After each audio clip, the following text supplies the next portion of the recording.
ಸಮಾಧಾನ ಆಯ್ತಾ ನಿಮ್ಗೆ? ಹಾ, ಏನಾದ್ರೂ ಆಗ್ಬೇಕು ಅಂತ ಬಯಸ್ತಾ ಇದ್ರಲ್ಲ, ಸಮಾಧಾನ ಆಯ್ತಾ? ಸಂತೋಷನಾ ಇವಾಗ?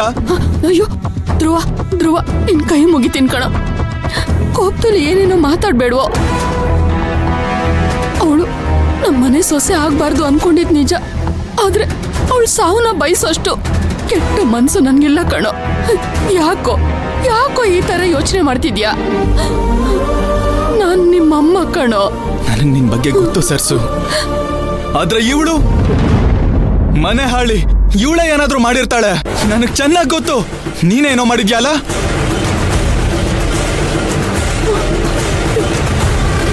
ಇಲ್ಲ ಕಣೋ. ಸರ್ಸು, ಇವಳಿಗೆ ಯಾವ ಸಂಬಂಧಗಳ ಬೆಲೆನೂ ಗೊತ್ತಿಲ್ಲ ಸರ್ಸು.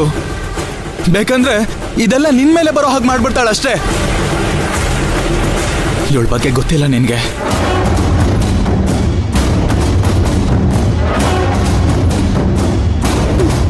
ಧ್ರುವ, ಮೈನವ್ರು ಎದ್ದು ಬರ್ಲಿ. ಅವ್ರು ಎಷ್ಟು ಹಿಂಸೆ ಪಟ್ಟಿದಾರೋ ಅಷ್ಟು ಹಿಂಸೆ ನೀನ್ ಪಡೋ ಹಾಗೆ ನಾನ್ ಮಾಡ್ತೀನಿ. ಇದೆಲ್ಲ ವಾಪಸ್ ನಿನ್ಗೂ ಕೊಡ್ತೀನಿ. ನನ್ನ ಮೈನ ಎಷ್ಟು ಕಷ್ಟ ಪಟ್ಟಿದಾಳೋ ಅಷ್ಟು ಕಷ್ಟ ನೀನ್ ಪಡೋ ಹಾಗೆ ಮಾಡ್ತೀನಿ. ಮಾಡೇ ಮಾಡ್ತೀನಿ.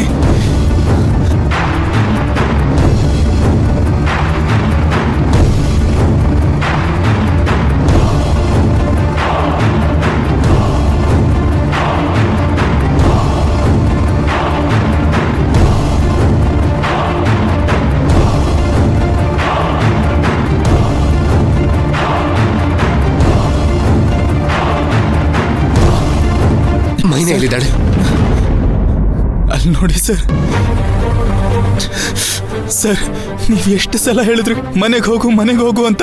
ನಾನೇ ಸರ್ ಪಾಪಿ, ಮನೆಗೆ ಹೋಗ್ಬೇಕಿತ್ತು ಸರ್. ನಾನ್ ಮನೆಗೆ ಹೋಗಿದ್ದಿದ್ರೆ ಇದೆಲ್ಲ ನಡೀತಾ ಇರ್ಲಿಲ್ಲ ಸರ್.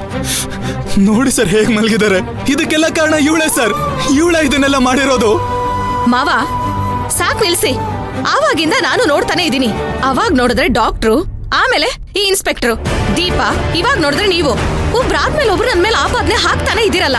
ಅಲ್ಲ, ನಾನೇನೋ ಕೊಲೆ ಮಾಡಿರೋ ರೀತಿ, ನಾನೇ ಕೊಲೆಗಾರ್ತಿ ಅನ್ನೋ ರೀತಿ ಹೇಳ್ತಾ ಇದ್ದೀರಲ್ಲ. ತುಳಸಿ, ಸುಮ್ನೆ ಇರಿ ಅತ್ತೆ. ಏನ್ ಮಾವ ಇವಾಗ? ನಾನ್ ಜೈಲಿಗೆ ಹೋಗ್ಬೇಕು. ನಾನ್ ಜೈಲಿಗೆ ಹೋದ್ರೆ ನಿಮ್ಗೆಲ್ಲ ಸಮಾಧಾನ ಆಗತ್ತೆ. ನಾನ್ ಮಾಡ್ದಿರೋ ತಪ್ಪಿಗೆ ಕೊಲೆಗಾರ್ತಿ ಅನ್ನೋ ಪಟ್ಟನ ವಹಿಸ್ಕೋಬೇಕು ಅಲ್ವಾ? ಸರಿ, ನಾನ್ ಜೈಲಿಗೆ ಹೋಗಕ್ ರೆಡಿ ಇದ್ದೀನಿ. ಮೇಡಮ್, ಬೇಡಿ ಹಾಕಿ, ಬೇಡಿ ಹಾಕಿ ಮೇಡಮ್. ಜೈಲಿಗೆ ಕರ್ಕೊಂಡು ಹೋಗಿ ನನ್ನ. ತುಂಬಾ ಆತ್ರ ಪಡ್ಬೇಡ. ಹುಡುಗಿ ಕಣ್ಬಿಟ್ಮೇಲೆ ಅದೇ ನಡೆಯುತ್ತೆ. ಅಲ್ಲಿವರೆಗೂ ಸೈಲೆಂಟ್ ಆಗಿದ್ರೆ ನಿನ್ಗೆ ಮರ್ಯಾದೆ. ಧ್ರುವ, ಈಗ ಮೈನ ಹೇಗಿದ್ದಾಳೆ? ಸರ್, ತಲೆಗೆ ಬಿದ್ದು ತುಂಬಾ ರಕ್ತ ಹೋಗಿದ್ಯಂತೆ ಸರ್. ಮಗುಗೂ ಪೆಟ್ಟಾಗಿದ್ಯಂತೆ ಸರ್. ಆಮೇಲೆ ಮಗು ಎದೆ ಬಿಡುತ್ತಾನೆ ಇಲ್ಲ ಅಂತ ಹೇಳ್ತಾ ಇದ್ದಾರೆ ಸರ್.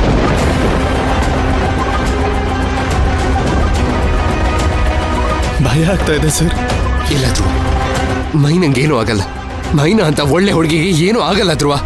ಅವಳು ಆದಷ್ಟು ಬೇಗ ಹುಷಾರಾಗ್ತಾಳೆ.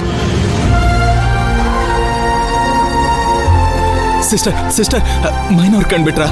ಸರ್, ಅವ್ರ ಟ್ರೀಟ್ಮೆಂಟ್ ನಡೀತಾ ಇದೆ. ಇಫ್ ಯು ಡೋಂಟ್ ಮೈಂಡ್ ನಿಮ್ಗೊಂದು ಮಾತು ಹೇಳ್ಬೋದಾ? ಪ್ಲೀಸ್ ಹೇಳಿ ಸಿಸ್ಟರ್, ಏನಾಯ್ತು? ಡಾಕ್ಟರ್ ಅವ್ರ ಪ್ರಯತ್ನ ಅವ್ರು ಮಾಡ್ತಿದ್ದಾರೆ, ಆದ್ರೆ ಅದಕ್ಕೂ ಒಂದ್ ಮೀರೋ ಶಕ್ತಿ ಅಂತ ಇದೆಯಲ್ಲ, ಆ ಶಕ್ತಿನ ನೀವು ನಂಬಲೇಬೇಕು. ಇಲ್ಲಿ ಡಾಕ್ಟರ್ ಟ್ರೀಟ್ಮೆಂಟ್ ಕೈ ಮೀರ್ ಹೋಗಿದ್ನ ಎಷ್ಟೋ ಕೇಸ್ಗಳನ್ನ ದೇವ್ರ ಕಾಪಾಡಿದೆ. ಬದುಕೋಕೆ ಚಾನ್ಸೇ ಇಲ್ಲ ಅನ್ನೋ ಸುಮಾರು ಕೇಸ್ಗಳು ಆ ದೇವ್ರ ಮಹಿಮೆಯಿಂದ ಬದುಕೋ ಚಾನ್ಸಸ್ ಇದೆ. ನೀವು ಹೋಗಿ ಆ ದೇವ್ರ ಹತ್ರ ಬೇಡ್ಕೊಳ್ಳಿದ್ರು ಅವ್ರೆ.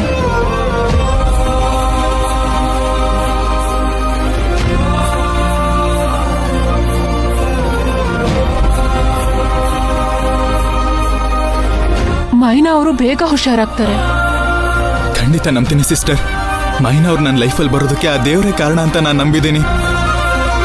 ಅವ್ರ ಪ್ರಾಣ ಉಳಿಸ್ಕೊಳ್ಳೋದಕ್ಕೆ ನಾನು ಏನ್ ಬೇಕಾದ್ರೂ ಮಾಡ್ತೀನಿ. ಇನ್ನು ದೇವ್ರ ಹತ್ರ ಹೋಗಿ ಬೇಡ್ಕೊಳ್ಳಲ್ವಾ? ಖಂಡಿತ ಹೋಗ್ತೀನಿ ಸಿಸ್ಟರ್. ಸಿಸ್ಟರ್, ನಿಮ್ಮಿಂದ ಒಂದು ಸಣ್ಣ ಹೆಲ್ಪ್ ಆಗಬೇಕು. ಪುಷ್ಪಕ್ ಸರ್ ಮೈನಾ ಅವ್ರನ್ನ ನೋಡೋದಕ್ಕೆ ಬಂದಿದ್ದಾರೆ. ಇವ್ರಿಗೆ ICU ಒಳಗಡೆ ಹೋಗೋದಕ್ಕೆ ಪರ್ಮಿಷನ್ ಕೊಡ್ತೀರಾ? Okay sir. ಪುಷ್ಪಕ್ ಸರ್ ಬನ್ನಿ ಸರ್, ನಾನು ದೇವಸ್ಥಾನಕ್ಕೆ ಹೋಗಿ ಬರ್ತೀನಿ ಸರ್.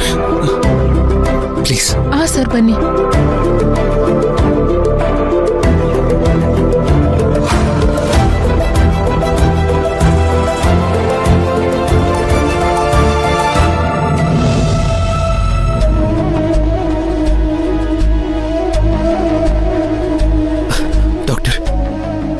ಡಾಕ್ಟರ್ NST ಮಾಡಕ್ ಹೇಳಿದ್ದಾರೆ. ಶಿಫ್ಟ್ ಮಾಡಿದೀವಿ, ಬೇಗ ನೋಡ್ಕೊಂಡು ಸರಿ, ಹೋಗ್ಬೋದು. Thank you.